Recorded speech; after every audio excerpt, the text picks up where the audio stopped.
Hello बच्चों, स्वागत है आपके अपने यूट्यूब चैनल बेसिक नॉलेज में। यहाँ पर आज हम बात करेंगे क्लास 10th के चैप्टर नंबर 1 यानी साइंस सब्जेक्ट के, जो कि इसमें से हमारा जो टॉपिक है रासायनिक अभिक्रिया एवं समीकरण। अगर आप हिंदी या इंग्लिश मीडियम किसी से भी हो तो आप ये टॉपिक पूरा समझ में आएगा, बस आप कंटिन्यू इसको देखते रहिएगा। पूरा टॉपिक है, इस टॉपिक को हमने शॉर्ट नोट्स में इस तरफ कन्वर्ट किया है अपनी PDF पर, तो आप इधर से पढ़िएगा। हमारी बुक यानी बुक से हमने सारे कंटेंट निकाल के यहाँ पर रखा है आपको शॉर्ट न्यूज़, ताकि आपके एग्जाम पॉइंट ऑफ व्यू से क्विक यानी कि कुछ ही मिनटों में आपको पूरा रिवीजन हो जाएगा। और हमारा टॉपिक स्टार्ट होता है, पहले से हमारी जो स्लाइड आती है यहाँ पर, जो यानी कि सब्जेक्ट आता है, यानी कि इसमें से जो हमारा होगा रासायनिक अभिक्रिया एवं केमिकल रिएक्शन। ठीक है, इसको के इंग्लिश में केमिकल रिएक्शन बोलते हैं। अगर यहाँ पर परिभाषा की बात की जाए तो यहाँ पर होता है जब एक या एक से अधिक एलिमेंट्स मिलकर यानी पदार्थ मिलकर नए गुण बनाते हैं, वो क्या नया पदार्थ बनाते हैं। ठीक है, कहने का मतलब रासायनिक अभिक्रिया उसे कहते हैं जब एक पदार्थ यानी कि एक एलिमेंट दूसरे पदार्थ या दूसरे एलिमेंट से मिलकर नया एक एलिमेंट या पदार्थ बनाते हैं, उसी को हम कहते हैं रासायनिक अभिक्रिया। ठीक है, इसमें से रिएक्शन क्या होते हैं, तो जो पदार्थ यानी कि किस में रिएक्शन में भाग लेता है यानी अभिकारक में भाग लेता है और उससे निकलने वाला जो प्रोडक्ट बनता है, जो नया प्रोडक्ट बनता है, उसी को हम रिएक्शन कहते हैं। ठीक है, अगर हमारे रूटीन लाइफ में बात की जाए, यहाँ पर बहुत फटाफट रिवीजन होगा आपका। यानी कि अगर मैं इसको एग्जाम्पल के तौर पर समझाऊं तो जैसे दूध से दही बनना।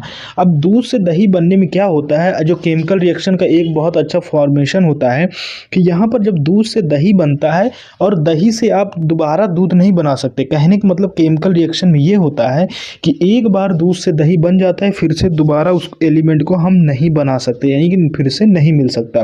लोहे पर जंग लगना। अब लोहे पर जंग लग जाएगा तो लोहा तो खराब हो जाएगा। ठीक है, जब लोहा खराब हो जाएगा तो उस लोहे को हम दोबारा प्राप्त नहीं कर सकते। फिर इसके बाद यहाँ पर आते हैं भोजन का पचना यानी डाइजेशन ऑफ फूड। यानी कि जब भोजन हमारा डाइजेस्ट होता है तो क्या भोजन जब डाइजेस्ट हो जाता है, क्या उसको फिर से आप भोजन को बना सकते, नहीं बना सकते ना। इसी को केमिकल रिएक्शन कहते हैं।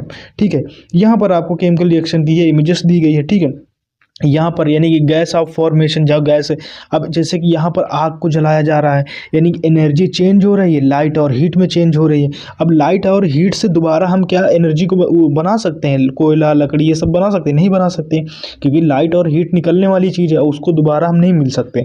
अब यानी कि कोल चेंज का मतलब ये है कि कलर चेंज का मतलब ये है कि यहाँ पर जो जंग लगा हुआ है, ताला है, कुछ भी होता सकता है, तो इसको यानी कि जो कलर चेंज हो रहा है इसको आप दोबारा नहीं बना सकते या दोबारा नहीं प्राप्त कर सकते।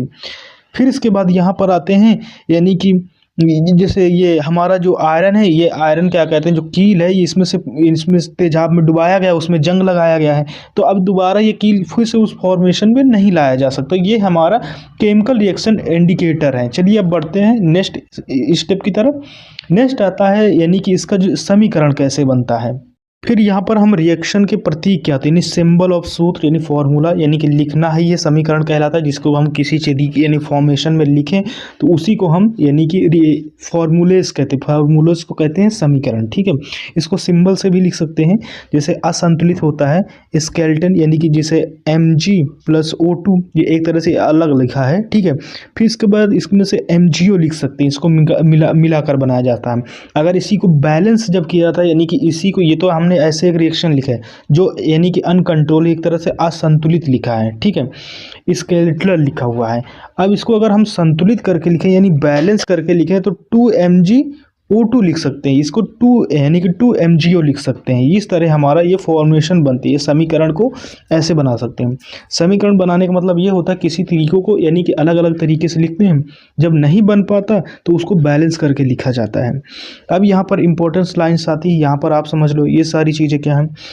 अब यहाँ पर इंपॉर्टेंट लाइन आती है, हम समीकरण को संतुलित या बैलेंस इसलिए करते हैं ताकि जो उसका मास यानी द्रव्यमान संरक्षण का नियम, law of conservation of mass का पालन हो सके। ठीक है, द्रव्यमान ना तो बनाया जा सकता है और ना ही नष्ट किया जा सकता है, यानी जो मास होता है ना ही उसे हम बना सकते हैं और ना ही उसको डिस्ट्रॉय कर सकते हैं।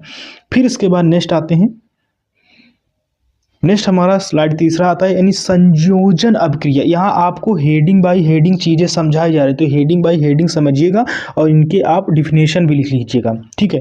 जैसे यहाँ पर क्या है, परिभाषा आती है, जब दो या दो से अधिक, ठीक है, जब दो या दो से अधिक यानी रिएक्शन मिलकर केवल एक उत्पाद यानी सिंगल प्रोडक्ट बनाते हैं तो उसी को संयोजन अभिक्रिया कहते हैं, यानी कॉम्बिनेशन रिएक्शन कहते हैं। तो ये याद रखिएगा।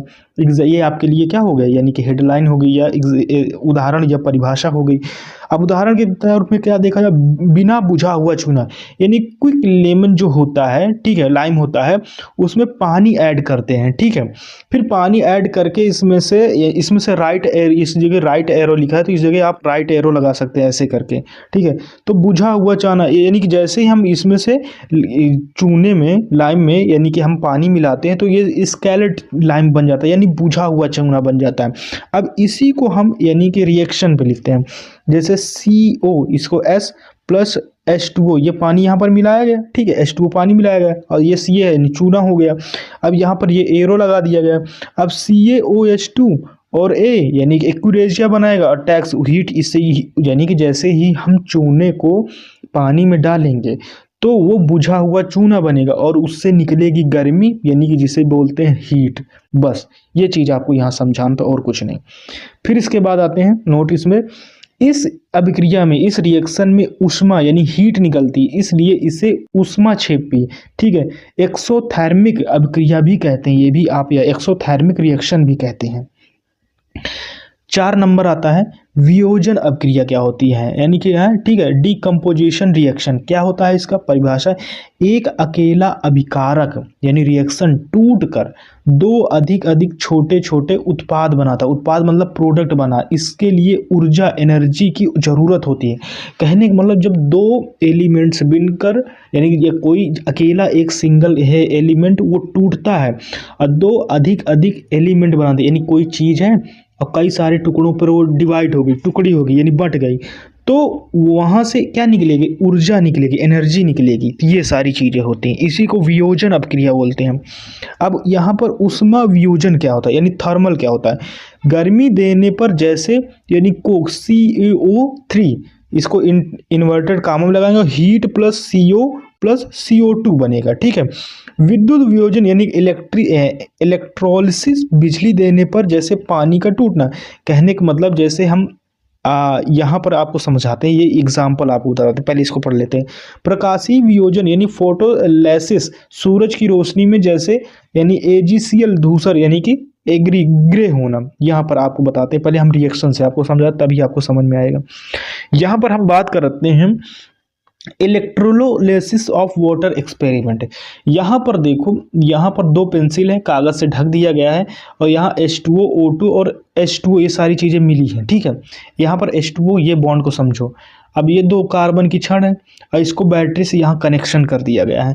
अब जैसे ही H2O यानी पानी में डाला जाएगा तो देखो कार्बन, ये ऑक्सीजन अलग, हाइड्रोजन अलग, कार्बन अलग, ऐसे कार्बन नहीं है इसमें से, O2 अलग यानी पानी अलग और हाइड्रोजन अलग अलग टूट जाएगा। कहने का मतलब ये है। तो पानी में जैसे, तो इसी को, यानी कि जो पानी था पहले हमारा सिंगल प्रोडक्ट था, अब वो छोटे छोटे टुकड़ों में ऐसे ऐसे टूटने लगा, ठीक है। तो इसी को बोलेंगे इलेक्ट्रोलाइसिस वाटर एक्सपेरिमेंट। चलिए अब नीचे आते हैं, 5 नंबर आता है, इसमें क्या है, विस्थापन अभिक्रिया, ठीक है, यानी कि डिस्प्लेसमेंट ऑफ रिएक्शन। इसमें से परिभाषा क्या है, जब एक अधिक क्रियाशील यानी मोर रिएक्टिव तत्व किसी कम क्रियाशील तत्व उसके विलयन यानी सोल्यूशन से हटा देता है। कहने का मतलब है जब एक से अधिक यानी कि एक्टिव, यानी कि जो मोर रिएक्टिव एलिमेंट्स होते हैं, किसी कम रिएक्टिव एलिमेंट्स होते हैं उसके विलयन यानी सोल्यूशन को हटा देता है। जैसे लोहे की कील यानी आयरन और प्लस कॉपर सल्फेट में मिलाया जाता है तो क्या होता है, Fe यानी कॉपर सल्फेट, ठीक है, लोहे की कील जिसे मिलाते हैं, इन्वर्टेड कामा में FeSO बन जाता है और Cu बन जाता है। इसको आप और नॉर्मल समझो, यहाँ पर आप समझते हैं। परिणाम नीले रंग का विलयन हरा हो जाता है और कील भूरी हो जाती है। यहाँ पर हम सल्फ्यूरिक एसिड देखो यहाँ पर मिलाए हैं, जो नीले रंग का जो नीचे लिक्विड भरा हुआ है, जंग लगते ही ये किस कलर का हो जाता है, हरा कलर का हो जाता है, यानी कि दूसरे ही सोल्यूशन को उसको कन्वर्ट कर देता है। कहने का मतलब ये है बस। फिर इसके बाद 6 नंबर आता है। 6 नंबर क्या है, इसमें से द्विविस्थापन अभिक्रिया यानी डबल डिस्प्लेसमेंट क्या होता है, परिभाषा क्या है?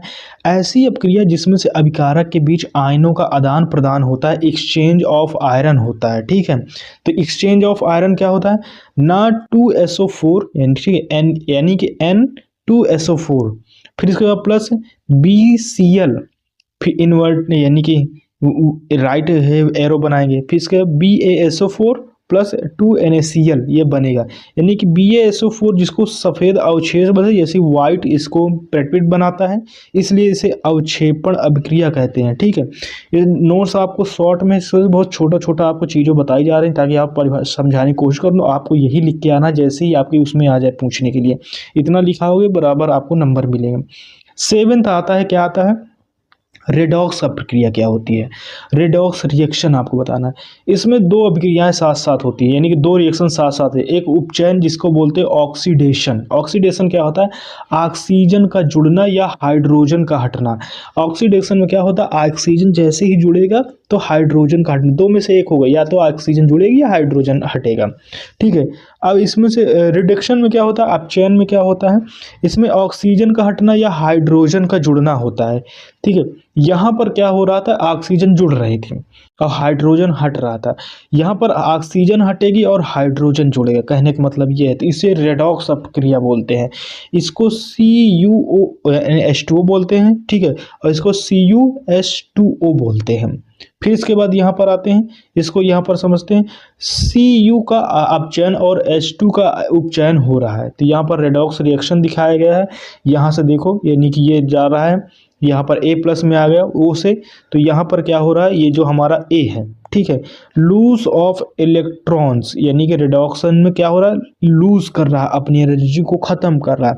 और ये निगेटिव वाला ये यानी कि इधर से B की तरफ से आया और यहाँ B- की तरफ गया, क्योंकि ये सब O है प्लस है और हमेशा निगेटिव की तरफ जाएंगे। तो यहाँ गेन इलेक्ट्रॉन ऑफ रिड्यूस, यहाँ पर इलेक्ट्रॉन क्या हो रहे हैं? बढ़ रहे हैं। ठीक है, तो ये ऐसे होता है। दैनिक जीवन में प्रभाव यानी डेली लाइफ ऑफ इफेक्ट क्या है? यानी संक्षरण। संक्षरण क्या बोलते हैं? कोरियोजन बोलते हैं। ठीक है, इसमें क्या है? नमी और वायु के कारण धातु का खराब होना, जैसे लोहे पर जंग लगना, इसी को यानी कोरोजन बोलते हैं। कोरोजन मतलब होता है किसी चीज़ का झरना या कम होना। ठीक है, विकृत गंधिता यानी कि रैंसिडिटी, ठीक है, जिसमें एक अलग तरह की गंध आती, महक आती, जैसे आपका खाना नहीं खराब हो जाता, जिससे फूड पॉइजनिंग होता, तो वो वाली महक आती है। जैसे हमारा तेल आता है, फैट आता है, युक्त भोजन का ऑक्सीकृत होकर स्वाद और गंध में बदल जाना, इसी को बोलते हैं जो हमारा भोजन खराब हो जाता है, जिसको फूड पॉइजनिंग बोलते हैं। तो ऐसे होता है। इसमें अगर बचाव करें तो यानी चिप्स के पैकेट में नाइट्रोजन गैस भरना, अगर इन सारी चीज़ों, जैसे आपको जो चिप्स आते हैं, अगर चिप्स को नॉर्मल या किसी पेपर या कागज़ में भर के दिया जाए तो आपका चिप्स खराब हो जाएगा, लेकिन इसको अगर पॉलीथीन में जब भर के दी जाती है, जो पैकेट में भरा जाता है, उसके साथ नाइट्रोजन गैस भर जाती है। जब नाइट्रोजन गैस भर दिया जाता है तो वो चिप्स वैसे ही कुरकुरी, वैसा ही स्वाद और वैसी ही सारी चीज़ें बन रहती है और ये चिप्स खराब नहीं होती। इसी वजह से खाने को बिल्कुल सही तरीके से रखने के लिए हम नाइट्रोजन गैस का इस्तेमाल करते हैं। ये थे हमारे सारे टॉपिक जो कि ख़त्म हो गए। आप होप कि ये वीडियो आपको सही लगा हो, एग्ज़ाम पॉइंट ऑफ व्यू से है। अगर ये सारी चीज़ें आती हैं तो आप ऐसे ऐसे करके लिख दीजिएगा, आपको पूरे नंबर मिलने वाले हैं। मिलते हैं नेक्स्ट वीडियो में, तब तक के लिए टेक केयर, बाय बाय, जय हिंद।